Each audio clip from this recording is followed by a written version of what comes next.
ये question interview में काफी बार पूछा जाता है जिसका नाम है vertical scaling and horizontal scaling. और उसको 1 मिनट के अंदर समझते हैं। तो सबसे पहले समझते हैं कि वर्टिकल स्केलिंग क्या होता है। तो लेट सपोज आपने अपनी एप्लीकेशन को ऐसे सर्वर पे होस्ट कर रखा है जो कि 100 रिक्वेस्ट पर सेकंड आपकी प्रोसेस कर सकता है।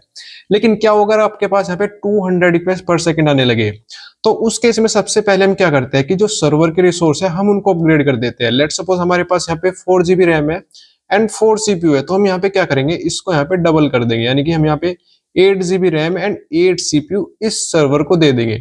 तो इससे होगा क्या कि जो हमारा सर्वर है वो यहाँ पे 200 रिक्वेस्ट पर सेकंड यहाँ पे प्रोसेस कर पाएगा। तो इसी चीज को हम बोलते हैं वर्टिकल स्केलिंग, जहां पे हम क्या करते हैं कि सेम सर्वर के कंप्यूटर्स को अपग्रेड कर देते हैं। लेकिन वर्टिकल स्केलिंग की अपनी कुछ लिमिट्स होती है, जैसे कि आप इसके कंप्यूटर्स को आप एक हद तक ही अपग्रेड कर सकते हो।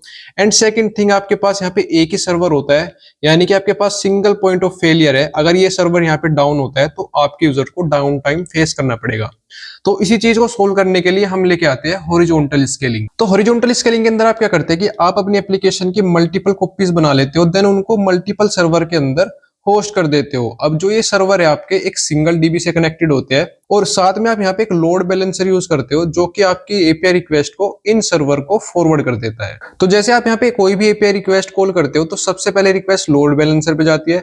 लोड बैलेंसर चेक करता है कि किस सर्वर पे सबसे कम ट्रैफिक है, देन उस रिक्वेस्ट को उस सर्वर पे ट्रांसफर कर देता है। देन वो सर्वर हमारा उस रिक्वेस्ट को प्रोसेस करके हमें एक रेस्पॉन्स वापस से दे देता है। तो इन फ्यूचर अगर हमारी एपीआई रिक्वेस्ट बढ़ती है तो हम क्या करते हैं कि एक और नया सर्वर एलोकेट करते हैं, देन उसको डीबी से कनेक्ट करके यहाँ पे लोड बैलेंसर से कनेक्ट कर देते हैं।